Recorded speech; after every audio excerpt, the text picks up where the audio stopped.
अस्सलाम वालेकुम student, doctor Tahmina नज़ीर है। आज हम स्टैटिकल थ्योरी 2 बायोस्टैटिस्टिक्स का नेक्स्ट लेक्चर देखेंगे, जिसमें हमने देखना है टी टेस्ट क्या है, उसका क्या क्राइटेरिया है, कब कब हम इसको अप्लाई करते हैं, उसके आगे से कौन कौन सी टाइप्स हैं। तो ये आज का हमारा लेक्चर है।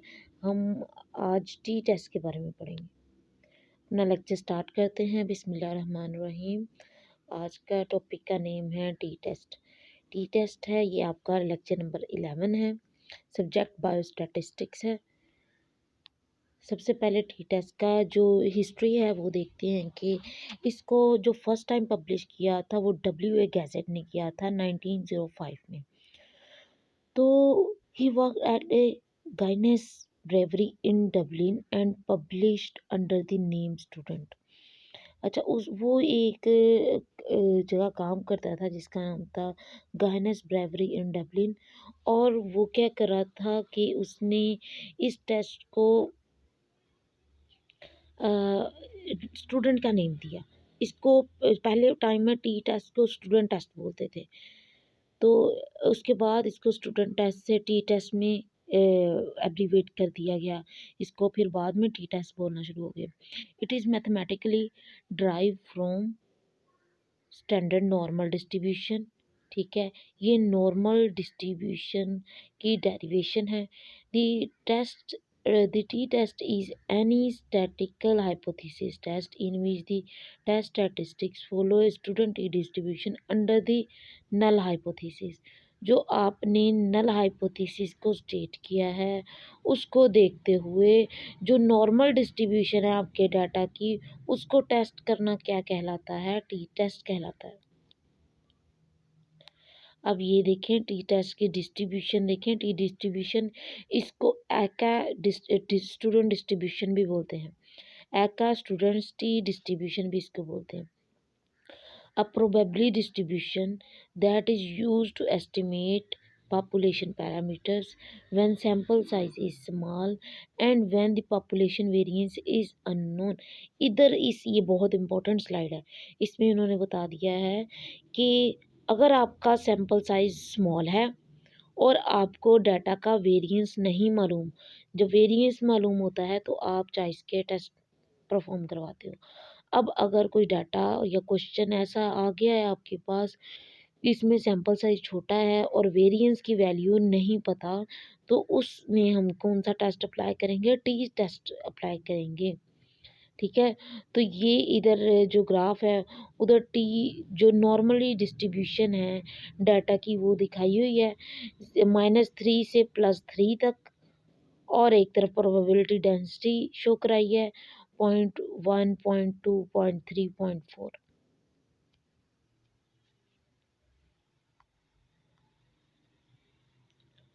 अब इसके फार्मूला की बात करें। If x is normally distributed and sample of size n is randomly chosen from this underlying population, the probability distribution of the random variable is known as student t distributions with n-1 degrees of freedom। तो इधर बात कर रहे हैं कि अगर आपका जो पॉपुलेशन है वो नॉर्मल डिस्ट्रीब्यूटेड हो और आपका सैंपल साइज रैंडमली चूज़ किया गया हो, तो ऐसी सिचुएशन में हम अप्लाई करते हैं टी टेस्ट। अब टी टेस्ट के किस तरह हम उसको अप्लाई कर रहे होते हैं, उसका फार्मूला है t is equal to x mean, मतलब ये पॉपुलेशन का मीन है माइनस एक सैंपल का मीन है और एक है पॉपुलेशन का mean. X mean divide minus mu मतलब कि आपकी पॉपुलेशन का mean divided by standard deviation into root of जो आपका सैंपल साइज होगा उसका स्क्वायर रूट ले लेंगे और उसको स्टैंडर्ड डेविएशन के साथ डिवाइड करके फिर हम मीन के डिफरेंस से डिवाइड कर देंगे। ठीक है, तो ये आपका आ जाता है टी टेस्ट। अब उसके बाद टी टेस्ट की प्रॉपर्टीज़ के बारे में बात की है। Properties of T distribution. अगर हम टी डिस्ट्रीब्यूशन का मीन लेना तो मीन हमेशा इसका ज़ीरो आता है। क्यों? क्योंकि ये इक्वली डिस्ट्रीब्यूटेड होता है। It is symmetrical about the mean, क्योंकि ये देखें, ये मीन के राइट और लेफ्ट दोनों साइड पे इसकी जो डिस्ट्रीब्यूशन है वो इक्वल है। ठीक है, अगर एक साइड पे ज़ीरो, दरमियान में ज़ीरो है, एक साइड पे -1 है और दूसरी साइड पे +1 है, ग्राफ में एक साइड पे +2 है तो दूसरी साइड पे -2 है, तो इस तरह ये जो एक सिमेट्रिकल ग्राफ बनता है, इनका अगर हम मीन ले तो इसकी वैल्यू आती है 0। In general it has variance greater than 1। Normally अगर देखा जाए तो इस तरह नॉर्मल डिस्ट्रीब्यूशन के डाटा में जो वेरिएंस होता है वो हमेशा 1 से ग्रेटर होता है। ठीक है, but the variance approach 1 as the sample size become larger. अगर आपका वेरिएंस तभी 1 के इक्विवेलेंट होगा जब आपका सैंपल साइज ग्रेटर होगा। पर टी टेस्ट में क्या होता है, सैंपल साइज स्मॉल होता है तो आपका जो वेरिएंस की वैल्यू है वो क्या होगी, कम होगी। The variable T range from minus two plus values. तो ये जो टी की रेंज है वो माइनस से प्लस वैल्यूज़ में जाती है। When we increase variance t value decreases it as inversely proportional to t. और जो टी की वैल्यूज़ हैं वो वेरिएंस के इन्वर्सली प्रोपोर्शनल है। जैसे हम वेरिएंस को इंक्रीज करेंगे टी की वैल्यू डिक्रीज होती जाएंगी। The T distribution is less peaked than normal distribution at center and higher peaked at tails। तो जो आपके टी डिस्ट्रीब्यूशन है उसका जो डाटा होता है वो ज़्यादा टेल्स की तरफ डिस्ट्रीब्यूटेड होता है। ये देखें, टेल्स की तरफ डिस्ट्रीब्यूटेड होता है बनिस्बत नॉर्मल डिस्ट्रीब्यूशन के। नॉर्मल डिस्ट्रीब्यूशन में क्या हो रहा था कि डायरेक्ट उस पॉइंट पे आके रुक जाता था, ये वाला कर्व कम बन रहा होता था। ये जो 0 से 2 तक का कर्व है ये कम बन रहा होता था, तो इनकी जो टेल्स पे वैल्यूज़ होती हैं वो ज़्यादा होती हैं। ये देखें, ये -3 से अगर स्टार्ट, -3 से पहले भी पहले से स्टार्ट है ये, और -2 और 1.5 के दरमियान तक ये वैल्यूज़ जा रही हैं जो इसके क्रिटिकल रीजन वाली वैल्यूज़ हैं। ठीक है, पर नॉर्मल डिस्ट्रीब्यूशन में क्या होता है कि ये वैल्यूज़ जो क्रिटिकल रीजन है ये कम होते हैं।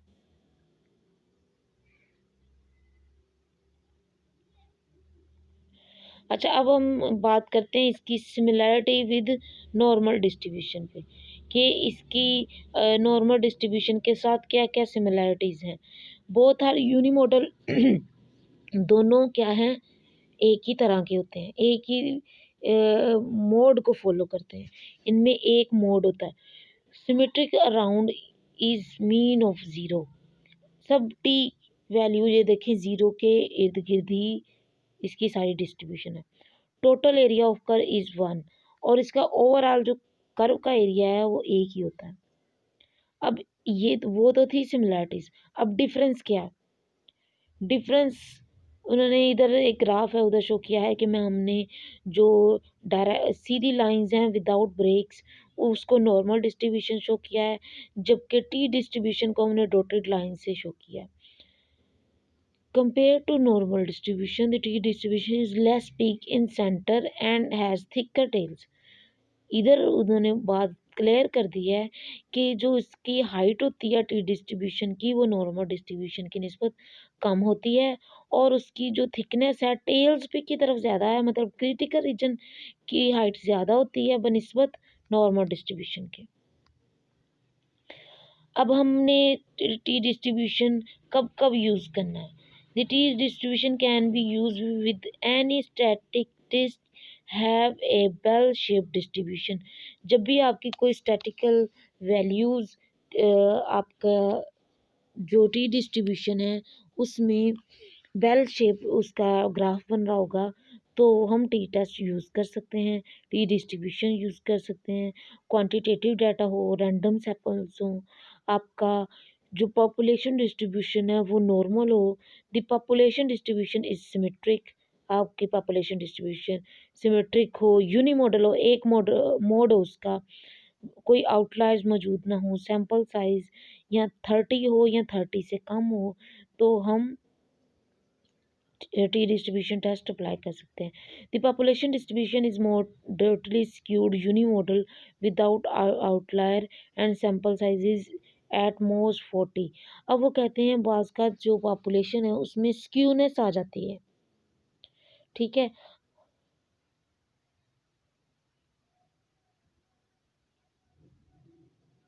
जो स्क्यूनेस आ जाती है मतलब वो डाटा वेरी कर जाता है विदाउट आउटलायर्स, कि मतलब आपके पास एक्सट्रीम वैल्यूज़ नहीं है, उसके बावजूद आपका डाटा डिस्ट्रीब्यूट हो गया, वेरी कर गया, तो उस कंडीशन में आपका सैंपल साइज़ 40 भी हो सकता है।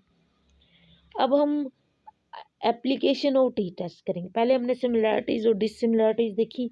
सिमिलैरिटीज़ में हमने उसकी कुछ पॉइंट्स देखे हैं और डिससिमिलैरिटीज़ में हमने देखा है कि इसके अंदर जो वैल्यूज़ होती हैं, ये देखें कि जो इसकी वैल्यूज़ हैं वो नॉर्मल डिस्ट्रीब्यूशन से कम आती हैं। वैल्यूज़ मतलब उसकी हाइट के लिहाज से, उसकी विड्थ के लिहाज से।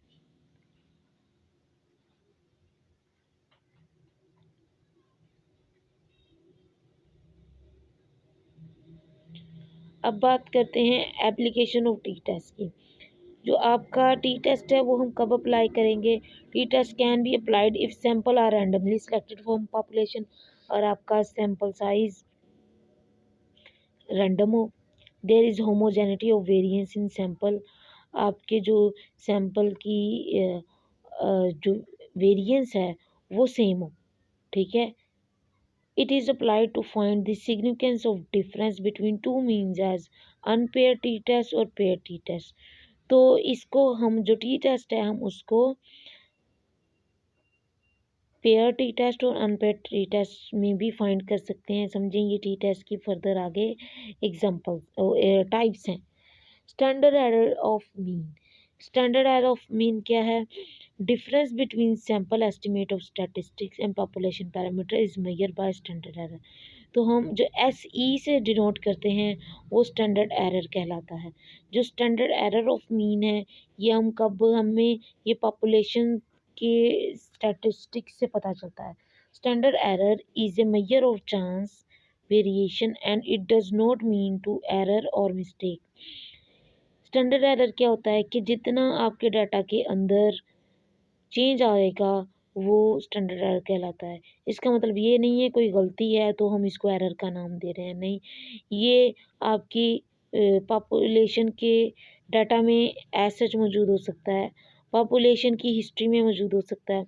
अब इसको हम स्टैंडर्ड एरर को कैलकुलेट कैसे करते हैं?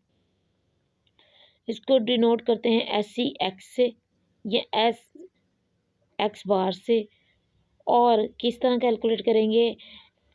Standard error is equal to mean of sample minus mean of population, उनका स्केयर ले लेंगे, डिवाइड कर देंगे सैंपल साइज को -1 से, ठीक है, एरर ऑफ फ्रीडम से, ठीक है। और इसको पूरा का स्केयर रूट ले लेंगे तो हमारे पास जो वैल्यूज़ आएंगी वो क्या होंगी? स्टैंडर्ड एरर की।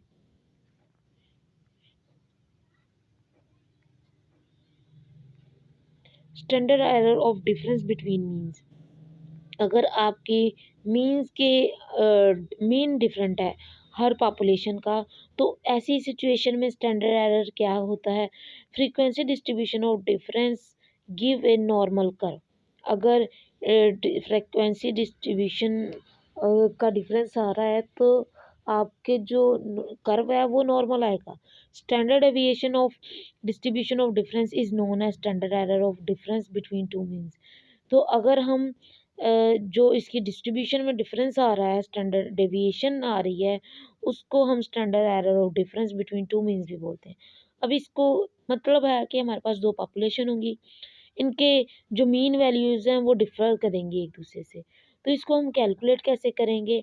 x1 माइनस x2 का स्टैंडर्ड एरर हम लेंगे तो उसकी कैसे वैल्यूज़ आएंगी?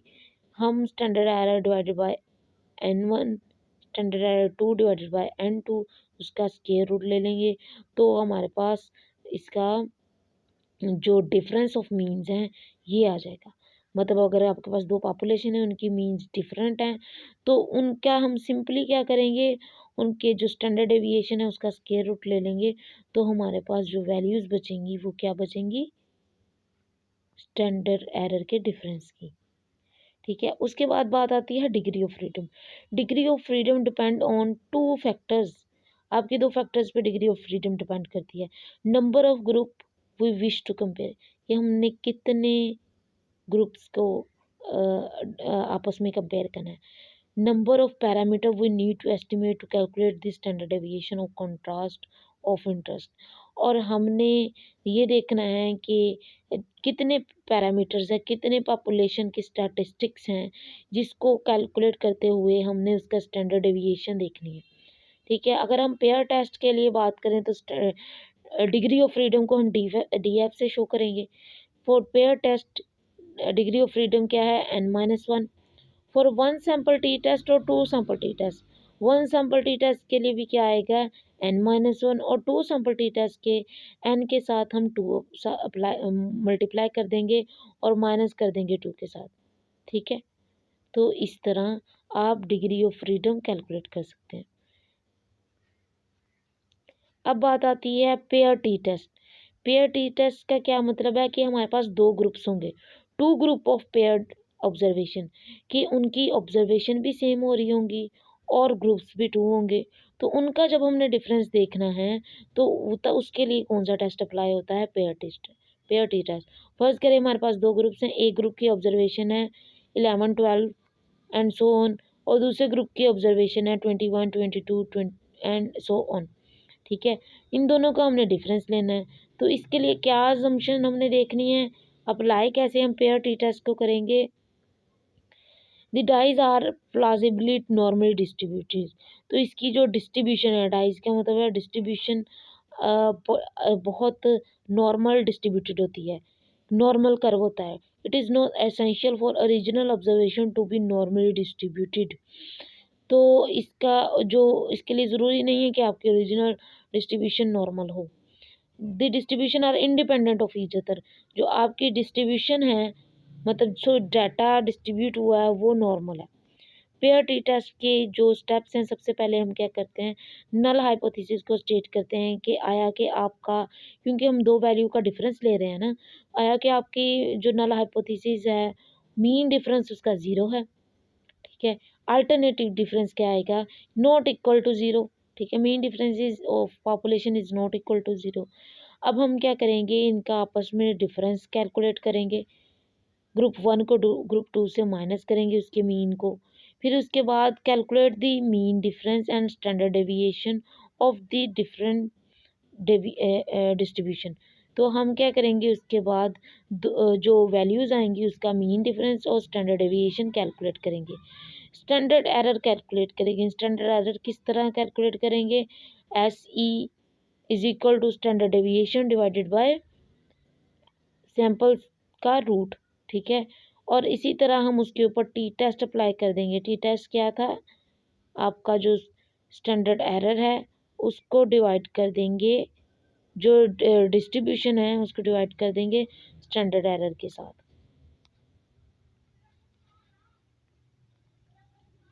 अब पेयर टी टेस्ट के लिए क्या करेंगे, हम सबसे पहले डिग्री ऑफ फ्रीडम फाइंड करेंगे।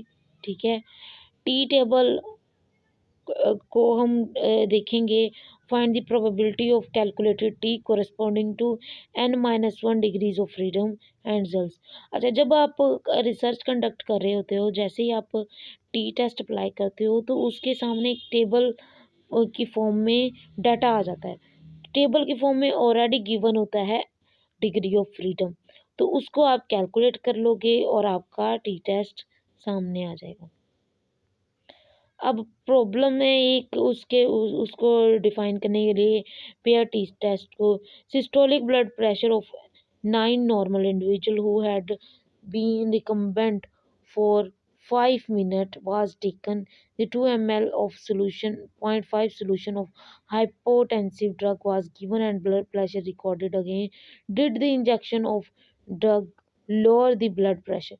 अब देखें, एक इसमें हम कंपेयर कर रहे हैं मेडिसिन देने से पहले की ब्लड प्रेशर और मेडिसिन देने के बाद के ब्लड प्रेशर। तो हमारे पास क्या आ गए, दो ग्रुप्स आ गए और इन दोनों को हमने आपस में माइनस कर देना है। ठीक है, तो हाइपोथेसिस क्या आएगा कि कोई भी डिफरेंस नहीं आया मेडिसिन देने से और अल्टरनेटिव क्या आएगा कि डिफरेंस आया इनका देने से, मेडिसिन देने से। फिर उसके बाद हम कैलकुलेट करेंगे डिफरेंसेस को। कैलकुलेशन ऑफ मीन डिफरेंस, हम उसके बाद मीन का डिफरेंस लेंगे, दोनों के मीन की वैल्यू लेंगे और उसके बाद उसका डिफरेंस देख लेंगे। ठीक है, फिर उसके बाद हम स्टैंडर्ड डेविएशन को कैलकुलेट करेंगे। स्टैंडर्ड डेविएशन कैलकुलेट करने का हमने फार्मूला देख लिया है, तो उस फार्मूला को पुट करते हुए हम क्या करेंगे, स्टैंडर्ड डेविएशन को निकाल लेंगे। फिर उसके बाद हम स्टैंडर्ड एरर को कैलकुलेट करेंगे। Standard error calculate, standard deviation को हम अगर सैंपल साइज के रूट के साथ डिवाइड कर दें तो आपकी जो वैल्यू आएगी वो स्टैंडर्ड एरर का डिफरेंस आएगी। ठीक है, उसके बाद हमने क्या करना है, कैलकुलेट करना है टी टेस्ट को। टी टेस्ट का क्या फार्मूला है, आपका जो सैंपल साइज है, जो आपका मीन है, उसको हम स्टैंडर्ड एरर से डिवाइड कर देंगे, तो आंसर जो आएगा वो आएगा आपका मीन डिफरेंस। ठीक है, उसके बाद हम डिग्री ऑफ फ्रीडम कैलकुलेट करेंगे। तो 9 आपका सैंपल साइज है, 1 आपकी डिग्री ऑफ फ्रीडम है, तो आपके पास डिग्री ऑफ फ्रीडम 8 आंसर आएगा।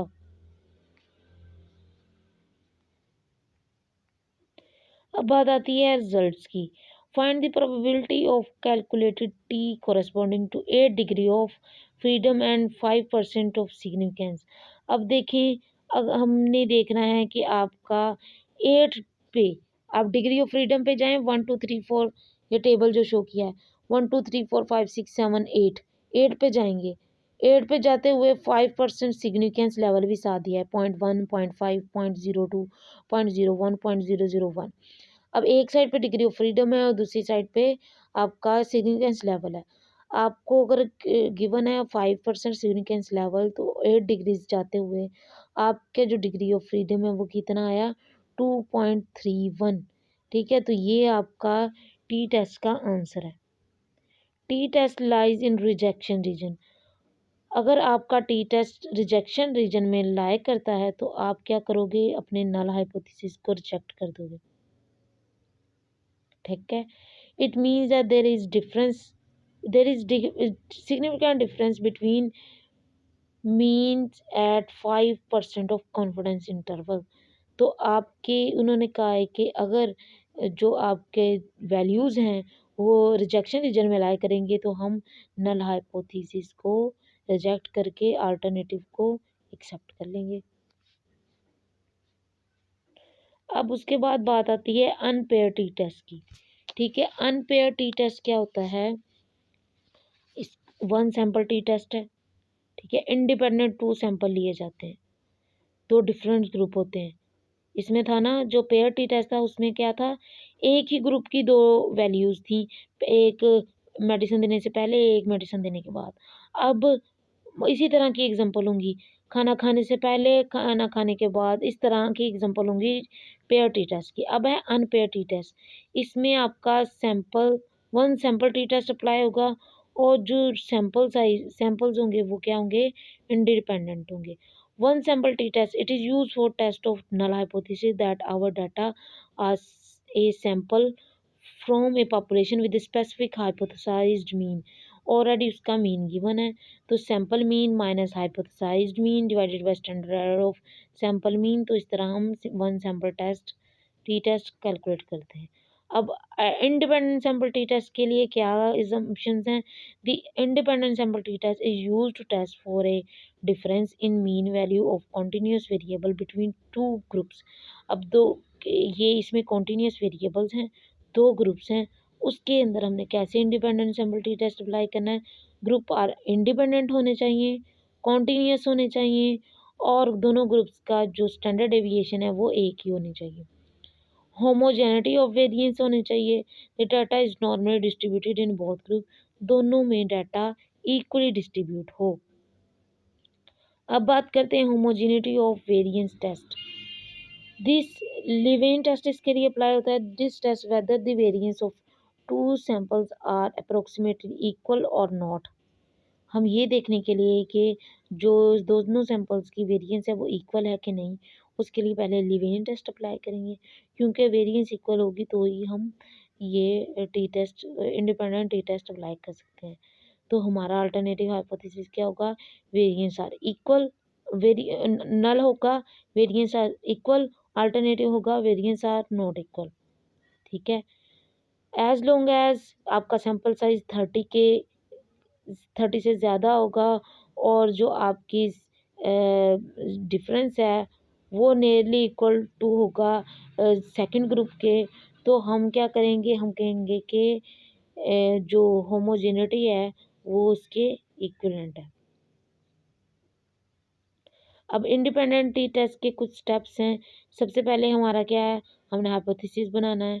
नल और अल्टरनेटिव, नल क्या कह रहा है, कोई डिफरेंस नहीं है मीन में, अल्टरनेटिव कह रहा है डिफरेंस है मीन में। उसके बाद हमने क्या लेना है, दोनों ग्रुप्स के डिफरेंसेस, मीन के डिफरेंसेस कैलकुलेट करने हैं।